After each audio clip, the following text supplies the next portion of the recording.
جو وہاں رہنے لگے ہیں۔ یہ عارضی قیام نہیں، رہائش ہے۔ سیٹر کا ترجمہ پردہ، پوشیدہ جگہ یا پناہ کیا جاتا ہے۔ اصل خیال چھپنے، ڈھانپے جانے اور محفوظ پوشیدگی کا ہے۔ زبور کی دوسری جگہوں میں یہ لفظ اس مقام کے لیے آتا ہے جہاں ایک شکار کیا جانے والا شخص اپنے تعقب کرنے والوں سے چھپتا ہے۔ زبور 27 باب 5 آیت میں، مصیبت کے دن وہ مجھے اپنے مسکن میں چھپا لے گا۔ یہ کوئی عام محفوظ کمرہ نہیں، بلکہ قربت بھری ذاتی پوشیدہ جگہ ہے۔ سیل یعنی سایہ، مگر سایہ دور سے نہیں پڑتا۔ کسی کے سایہ میں ہونے کے لیے آپ کو اس کے قریب آنا پڑتا ہے۔ جب زبور کہتا ہے کہ تم قادر مطلق کے سایہ میں سکونت کرو گے، تو زبان خود الہیات بیان کر رہی ہے۔ تم خدا کے پاس اتنے قریب ہو کہ اس کے سایہ کی حد میں آ گئے ہو۔ اور یتلونان ایک تھکے ہوئے مسافر کے رات کو ٹھہرنے کا لفظ ہے۔ جیسے دن لمبا ہو، راستہ خطرناک ہو اور آخرکار مسافر کو قیام مل جائے۔ تصویر یہ ہے، تم تھکے ہوئے مسافر ہو اور خدا تمہاری منزل، تمہارا قیام اور تمہاری پناہ ہے۔ اب ناموں کو دیکھیں۔ 2 آیات میں 4 نام آتے ہیں۔ ایلیون یعنی حق تعالی، شڈائی قادر مطلق، یاوے عہد کا شخصی نام، اور ایلوہیم خالق خدا۔ مصنف گویا کہتا ہے، میں کسی مبہم خدا کی نہیں، اسی خدا کی بات کر رہا ہوں جو ہر حاکم سے اوپر ہے، جس کی قدرت کا کوئی مقابل نہیں، جس نے ابراہیم اور موسیٰ سے عہد باندھا اور جس کے کلام سے کائنات وجود میں آئی۔ یہ سب ایک ہی پناہ گاہ میں ہیں۔ ناموں کا یہ انبار صرف علم بڑھانے کے لیے نہیں، عبرانی سوچ میں نام کردار کو ظاہر کرتا ہے۔ جب خدا کا نام لیا جاتا ہے تو صرف آواز نہیں نکلتی، خدا کی ذات، وفاداری، قدرت، عہد اور حضور سامنے آتے ہیں۔ اس لیے زبور کی ابتدا ناموں سے ہوتی ہے، کیونکہ خطرات کو سمجھنے سے پہلے ہمیں پناہ دینے والے کو پہچاننا ہے۔ ایلیون پیدائش 14 باب میں نمایاں طور پر آتا ہے، جب ملک صدق ابراہیم کو خدا تعالیٰ کے نام سے برکت دیتا ہے۔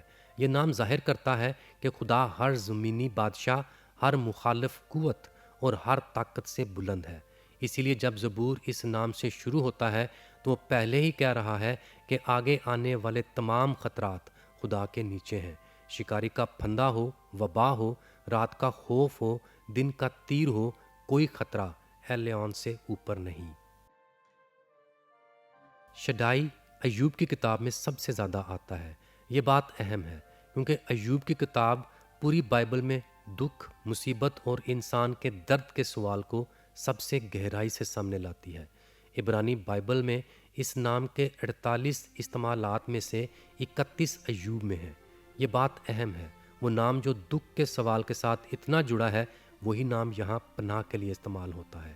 شڈائی خدا کے کافی ہونے، کامل کفایت اور ہر طوفان کے سامنے قائم رہنے کی قدرت کا وزن رکھتا ہے۔ پیدائش 17 باب میں بھی یہی نام آتا ہے جب خدا ابراہیم کے ساتھ عہد قائم کرتے ہوئے اپنے آپ کو ظاہر کرتا ہے۔ یاوے وہ نام ہے جو خدا نے خروج 3 باب میں جلتی ہوئی جھاڑی کے پاس موسیٰ پر ظاہر کیا۔ یہ ہونا کے فعل سے تعلق رکھتا ہے، وہ جو اپنے وجود کے لیے کسی پر منحصر نہیں۔ یہ عہد کا شخصی نام ہے، اتنا مقدس کہ بعد کی یہودی روایت میں پڑھتے وقت اس کی جگہ ایڈونائی یعنی خداوند کہا جاتا تھا۔ جب زبور 91 2 آیت میں آواز کہتی ہے، میں خداوند کے بارے میں کہوں گا کہ وہ میری پناہ اور میرا قلعہ ہے، وہ میرا خدا ہے جس پر میرا توکل ہے، تو یہ کوئی عام مذہبی جملہ نہیں، یہ عہد کے خدا کو نام لے کر اپنی پناہ کہنا ہے۔ ایلوہیم پیدائش 1 باب کا نام ہے، وہ خالق جو کلام سے تاریکی میں روشنی کو بلاتا ہے۔ لفظ صورت کے لحاظ سے جمع ہے مگر واحد فعل کے ساتھ استعمال ہوتا ہے اور جلال، عظمت اور تخلیقی قدرت کا وزن رکھتا ہے۔ زبور 91 ان 4 ناموں کو 2 آیات میں ایسے گاڑتا ہے جیسے گھر بننے سے پہلے 4 ستون زمین میں اتار دیے گئے ہوں۔ اس زبور کی حفاظت مبہم نہیں، اس کا نام ہے اور نام 4 بار لیا گیا ہے۔ اس لیے زبور کا ایمان اندھا جذباتی حوصلہ نہیں، یہ اس خدا کے کردار پر کھڑا ہے جسے مصنف نام لے کر پہچانتا ہے۔ جب ایمان خطرے کے سامنے کھڑا ہوتا ہے تو اسے صرف یہ نہیں کہنا کہ خدا مدد کرے گا، اسے یہ بھی جاننا ہے کہ کون سا خدا مدد کرتا ہے، بلند ترین، قادر، عہد کا خداوند اور خالق۔ ایک اور تعلق بھی قابل غور ہے۔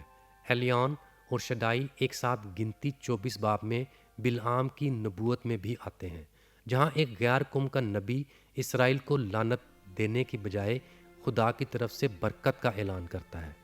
اسی لیے بعض مفسرین سمجھتے ہیں کہ زبور 91 شاید اس واقعہ کی بازگشت رکھتا ہو۔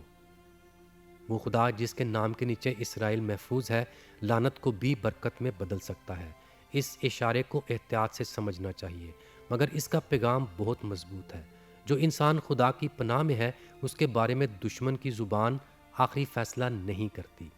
آخری اختیار خدا کے ہاتھ میں رہتا ہے۔ پھر خطرات آتے ہیں۔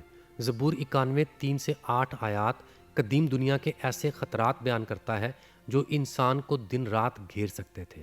شکاری کا پھندا، مہلک وبا، رات کا خوف، دن کو اڑتا ہوا تیر، اندھیرے میں چلنے والی آفت اور دوپہر کو تباہ کرنے والی ہلاکت۔ یہ صرف 6 الگ خطرات نہیں، یہ انسانی خوف کی مکمل تصویر ہے۔ رات کا ڈر، دن کا حملہ، چھپی ہوئی چال، بیماری، وبا اور اچانک آنے والی تباہی، اور وہ تباہی جس کا وقت معلوم نہیں۔ زبور ان خطرات کو چھپاتا نہیں، نہ ہی ایمان کو حقیقت سے بھاگنے کا نام دیتا ہے۔ کلام پہلے خطرے کا نام لیتا ہے، پھر پناہ کا اعلان کرتا ہے۔ یہی بائبلی ایمان ہے، آنکھیں بند نہیں بلکہ خدا پر کھلی آنکھوں کے ساتھ توکل۔ شکاری کے لیے عبرانی لفظ یاکوش ہے، وہ جو پرندوں کے لیے پھندے بچھاتا ہے۔ پرندہ دانے کے لیے آتا ہے اور خبر ہونے سے پہلے پکڑا جاتا ہے۔ وبا کے لیے عبرانی لفظ دیویر آتا ہے، جو مصر کی وباؤں اور قدیم شہروں میں پھیلنے والی بیماریوں سے تعلق رکھتا ہے۔ خوف کے لیے عبرانی لفظ پچاڈ ہے، اچانک مفلوج کر دینے والا خوف۔ اور دوپہر کی ہلاکت کے لیے عبرانی لفظ کٹیو آتا ہے، جسے قدیم مفسرین کبھی تباہی، آفت یا بربادی سے جوڑتے ہیں۔ یہاں ایک اہم بات ہے جسے آج کے بہت سے بائبل پڑھنے والے اکثر نظر انداز کر دیتے ہیں۔ جب عبرانی بائبل کا ارامی ترجمہ ہوا تو قدیم ارامی مفسرین نے ان خطرات میں نادیدہ قوتوں کا پہلو بھی دیکھا۔ قدیم یہودی زمانے میں عبرانی صحائف کا ایک ارامی ترجمہ اور تشریح موجود تھی جسے تارگم کہا جاتا ہے۔ اس نے رات کے خوف کو رات میں پھرنے والی بدروحوں کے خوف سے جوڑا اور دوپہر کی ہلاکت کو تباہ کرنے والی نادیدہ جماعت سے۔ تلمود میں زبور 91 کو بدروحوں کے خلاف گیت کہا گیا، اور بحر مردار کے تمہاروں میں بھی زبور 91 ایسے مزامیر کے ساتھ پایا گیا جنہیں بحر مردار کے قریب رہنے والی ایک قدیم یہودی جماعت حفاظت کی دعا کے طور پر پڑھتی تھی۔ مگر کلام مقدس آیات کو تعویذ یا جادوئی الفاظ کے طور پر استعمال کرنے کی تعلیم نہیں دیتا۔ یہ تاریخی روایت صرف یہ دکھاتی ہے کہ قدیم یہودی دنیا نے اس زبور کو ہر طرح کے خطرے، دکھائی دینے والے اور نادیدہ، کے مقابل خدا کی پناہ کے طور پر پڑھا۔ ہمیں یہاں توازن رکھنا چاہیے۔ ایک طرف ہم اس زبور کو جادوئی تعویذ نہیں بناتے، دوسری طرف ہم اس کی روحانی گہرائی کو بھی کم نہیں کرتے۔ یہ زبور بیماری، دشمن، خوف، موت اور نادیدہ برائی سب کے سامنے یہ اعلان کرتا ہے کہ خدا کی پناہ کسی ایک قسم کے خطرے تک محدود نہیں۔ جب یہ سب خطرات ہمارے سامنے آتے ہیں تو زبور 91 چوتھی آیت میں اچانک ایک نہایت نرم اور تسلی بخش تصویر دکھاتا ہے۔ وہ تجھے اپنے پروں سے چھپا لے گا اور تجھے اس کے بازوؤں کے نیچے پناہ ملے گی۔ اس کی سچائی ڈھال اور سپر ہے۔ عبرانی میں پروں کا خیال ایک ماں پرندے کی نرم حفاظت تک جاتا ہے۔ خطرہ آتے ہی بچے ماں کے نیچے دوڑتے ہیں اور وہ اپنے پر پھیلا کر انہیں ڈھانپ لیتی ہے۔ اوپر سے صرف ماں دکھائی دیتی ہے، بچے چھپ جاتے ہیں۔ یہی تصویر اس آیت میں ہے۔ وہ خدا جو ایلیون، شڈائی، یاوے اور ایلوہیم ہے، اپنے پر اس چھوٹی جان پر پھیلا دیتا ہے جو پناہ لینے آئی ہے۔ یہ پروں کی تصویر پورے عہد عتیق میں چلتی ہے۔ خروج 19 باب 4 آیت میں خدا فرماتا ہے، میں نے تمہیں عقاب کے پروں پر اٹھایا اور اپنے پاس لے آیا۔ استثنا 32 باب 11 آیت میں موسیٰ خدا کو عقاب کی طرح بیان کرتا ہے جو اپنے بچوں پر منڈلاتا اور انہیں اٹھاتا ہے۔ رود 2:12 میں خداوند کے پروں کے نیچے پناہ لینے کی بات ہے۔ اگر موسیٰ نے زبور 91 لکھا تو یہ تصویر محض ادبی نہیں بلکہ اس کی اپنی بیابانی یادوں سے بھری ہوئی ہے۔ اب تک ہم نے دیکھا 4 نام، پناہ میں رہنے کی دعوت، ہر طرح کے خطرات، اور ان سب کے بیچ خدا کی قدرت اور نرمی ایک ہی پناہ میں جمع ہیں۔ یہی زبور 91 کی دھڑکن ہے۔ خدا کی بلندی اس کی قربت کو ختم نہیں کرتی اور اس کی نرمی اس کی قدرت کو کم نہیں کرتی۔ وہ بادشاہ بھی ہے اور پناہ بھی، وہ تخت پر بھی ہے اور پروں کے نیچے چھپے ہوئے کمزور کو بھی ڈھانپتا ہے۔ اسی لیے یہ زبور خوف زدہ دل کو صرف حکم نہیں دیتا کہ مت ڈر، بلکہ پہلے اسے دکھاتا ہے کہ تم کس کے سایہ میں ہو۔ ایک مختصر بات، اگر اصل زبانوں کا یہ مطالعہ آپ کو بائبل نئے انداز سے پڑھنے میں مدد دے رہا ہے تو چینل ممبر بننے پر غور کریں۔ یہی مدد ایسے مطالعے کو جاری رکھتی ہے۔ جو پہلے سے ممبر ہیں، آپ کا شکریہ۔ آپ ہر اس محنت کا حصہ ہیں جو ان صحیفوں کو کھولنے میں لگتی ہے۔ اب زبور 91 کی 7ویں آیت اس حفاظت کو ایک نہایت طاقتور منظر میں ہمارے سامنے رکھتی ہے۔ تیرے آس پاس 1000 گر جائیں گے اور تیرے داہنے ہاتھ کی طرف 10,000، لیکن وہ تیرے نزدیک نہ آئے گی۔ پھر زبور 91 9ویں اور 10ویں آیت میں دوبارہ حق تعالیٰ کو مسکن کہتا ہے۔ تجھ پر کوئی آفت نہیں آئے گی اور کوئی وبا تیرے خیمہ کے نزدیک نہ پہنچے گی۔ اور پھر وہ حصہ آتا ہے جسے نیا عہد نامہ خاص طور پر بیان کرتا ہے۔ زبور 91 11 سے 13 آیات، کیونکہ وہ تیری بابت اپنے فرشتوں کو حکم دے گا کہ تیری سب راہوں پر تیری حفاظت کرے۔ وہ تجھے اپنے ہاتھوں پر اٹھا لیں گے تاکہ ایسا نہ ہو کہ تیرے پاؤں کو پتھر سے ٹھیس لگے۔ تو شیر ببر اور افی کو روندے گا، تو جوان شیر اور اژدہا کو پامال کرے گا۔ حکم دے گا کے لیے عبرانی لفظ سوا ہے، یعنی فوجی حکم کی طرح ذمہ داری سونپنا۔ خدا صرف فرشتوں کو بھیجتا نہیں، انہیں مقرر کرتا ہے۔ مگر یہاں ایک جملہ بہت اہم ہے، تیری سب راہوں میں۔ یہ وعدہ ہر خود ساختہ راستے کے لیے نہیں، بلکہ ان راہوں کے لیے ہے جن میں خدا نے چلنے کو بلایا ہے۔ فرشتے خدا کی مرضی کے راستے میں حفاظت کرتے ہیں، ہماری ضد یا نمائش کے راستے میں نہیں۔ یہ جملہ آج بھی اتنا ہی ضروری ہے۔ بہت سے لوگ وعدوں کو پسند کرتے ہیں مگر راستوں کو نظر انداز کر دیتے ہیں۔ مگر زبور وعدہ اور راستہ الگ نہیں کرتا۔ خدا کی حفاظت خدا کی مرضی سے ہٹ کر نہیں لی جا سکتی۔ وہ اپنے لوگوں کو ان راہوں میں سنبھالتا ہے جہاں فرمانبرداری انہیں لے جاتی ہے۔ زبور 91 13 آیت میں شیر اور سانپ صرف جانور نہیں بلکہ عبرانی تصور میں شکاری اور فریب کار برائی کی تصویریں ہیں۔ شیر شکار کرتا ہے، سانپ دھوکہ دیتا ہے۔ پیدائش 3 باب سے سانپ دشمن کی علامت بن چکا ہے، اور پیدائش 3 باب 15 آیت میں عورت کی نسل کے بارے میں وعدہ آتا ہے کہ وہ سانپ کے سر کو کچلے گی۔ اس لیے زبور 91 کا یہ حصہ خطرات کی فہرست کے بعد فتح کی تصویر دیتا ہے۔ پناہ بیان ہو چکی، فرشتے مقرر ہو چکے، اور شیر اور سانپ خدا کے ساتھ رہنے والے کے پاؤں کے نیچے ہیں۔ پھر آواز بدلتی ہے۔ اب تک ایک انسانی آواز کہہ رہی تھی، وہ تجھے چھڑائے گا، وہ تجھے ڈھانپے گا، فرشتے تجھے اٹھائیں گے۔ مگر زبور 91 14 سے 16 آیات میں خود خدا بولتا ہے، چونکہ اس نے مجھ سے دل لگایا ہے اس لیے میں اسے چھڑاؤں گا، میں اسے سرفراز کروں گا، کیونکہ اس نے میرا نام پہچانا ہے۔ وہ مجھے پکارے گا اور میں اسے جواب دوں گا۔ میں مصیبت میں اس کے ساتھ رہوں گا، میں اسے چھڑاؤں گا اور عزت بخشوں گا۔ میں اسے عمر کی درازی سے آسودہ کروں گا اور اپنی نجات اسے دکھاؤں گا۔ 3 آیات میں خدا بار بار میں کہتا ہے۔ 7 وعدے ایک دیوار کی طرح کھڑے ہو جاتے ہیں۔ میں چھڑاؤں گا، میں سرفراز کروں گا، میں جواب دوں گا، میں ساتھ ہوں گا، میں عزت دوں گا، میں آسودہ کروں گا اور اپنی نجات دکھاؤں گا۔ یہ وعدے رشتے کی زبان میں ہیں۔ دل لگایا کے پیچھے عبرانی لفظ چشیک ہے، جس کا مطلب دور کی پسند نہیں بلکہ چمٹ جانا، وابستہ ہو جانا، محبت سے بندھ جانا ہے۔ یہی جڑ استثنا 7 باب 7 آیت میں خدا کی اسرائیل سے محبت کے لیے آتی ہے۔ خدا اپنی قوم سے دل لگاتا ہے اور اس کی قوم اسی محبت میں اس سے لپٹی رہتی ہے۔ اس نے میرا نام جانا، میں جاننے کے لیے یڈا ہے۔ عبرانی میں جاننا صرف معلومات رکھنا نہیں، تجربے سے پہچاننا ہے۔ خدا کا نام جاننا اسے برسوں کی رفاقت میں جاننا ہے، یہ جاننا کہ وہ مصیبت، خاموشی، انتظار اور بچاؤ میں کیسا ہے۔ زبور کے آخر میں خدا کہتا ہے، میں اسے اپنی نجات دکھاؤں گا۔ عبرانی میں آخری لفظ یشواٹی ہے، یعنی میری نجات۔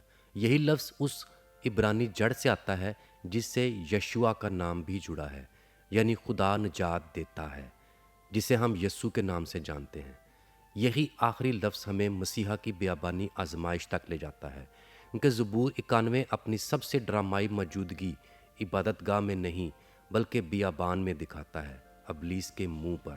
متی 4 باب میں یسوع 40 دن روزہ رکھتا ہے۔ دوسری آزمائش میں ابلیس اسے ہیکل کے کنگرے پر لے جا کر کہتا ہے، اگر تو خدا کا بیٹا ہے تو اپنے آپ کو نیچے گرا دے، کیونکہ لکھا ہے کہ وہ تیری بابت اپنے فرشتوں کو حکم دے گا اور وہ تجھے ہاتھوں پر اٹھا لیں گے، ایسا نہ ہو کہ تیرے پاؤں کو پتھر سے ٹھیس لگے۔ متی 4 باب 6 آیت۔ یہ زبور 91 کی 11 اور 12 آیات کا حوالہ ہے۔ عجیب بات یہ ہے کہ پہلی صدی کی یہودی دنیا میں زبور 91 نادیدہ برائی کے خلاف حفاظت کے زبور کے طور پر معروف تھا، اور اب ابلیس اسی زبور کو خدا کے بیٹے کے خلاف استعمال کرنے کی کوشش کر رہا ہے۔ وہ اپنی ہی شکست کا متن غلط طرف سے پڑھ رہا ہے۔ ابلیس نے زبور 91 کی 11 اور 12 آیات کو پڑھا، مگر زبور 91 ہی کی 13ویں آیت سے پہلے رک گیا۔ اگلی آیت کہتی ہے کہ شیر اور سانپ پامال کیے جائیں گے، یعنی وہ آیت جو سانپ کی شکست کی طرف اشارہ کرتی ہے، اسی کے بعد آتی تھی۔ سانپ اس مقام تک پڑھ کر رک گیا جہاں اس کا اپنا انجام بیان ہونے والا تھا۔ یسوع نے جواب میں استثنا 6 باب 16 آیت کا حوالہ دیا، تو خداوند اپنے خدا کو مت آزما۔ یہ آیات کا مقابلہ نہیں بلکہ کلام کو صحیح پڑھنے کی اصلاح تھی۔ ابلیس زبور کو ایک جادوئی فارمولہ بنا رہا تھا، مگر یسوع اسے عہد کے وعدے کے طور پر پڑھ رہے تھے۔ فارمولہ خدا کو ہمارے حکم کے تابع کرنا چاہتا ہے، مگر عہد ہمیں خدا کی وفاداری، خدا کی مرضی اور خدا کے مقرر کیے ہوئے راستے کے تابع رکھتا ہے۔ آزمائش کے آخر میں متی 4 باب 11 آیت میں کہتا ہے، تب ابلیس اسے چھوڑ گیا، اور دیکھو فرشتے آئے اور اس کی خدمت کرنے لگے۔ زبور 91 کا وعدہ پورا ہوا، مگر ابلیس کی شرائط پر نہیں۔ فرشتے آئے صحیح وقت پر، صحیح طریقے سے، صحیح راستہ میں۔ اور ایک اور آواز بھی ہے، 40 دن بیابان میں جیسے اسرائیل کے 40 سال بیابان میں۔ خدا کا بیٹا اسرائیل کی کہانی کو دوبارہ جی رہا تھا، مگر ناکامی کے بغیر۔ اس نے بیابان کی جنگ بیابان کے صحائف یعنی استثنا کے کلام سے لڑی، اور وہاں جیتا جہاں اسرائیل ہارا تھا۔ مسیحا وہ ہے جو زبور 91 کو سب سے کامل طور پر پورا کرتا ہے۔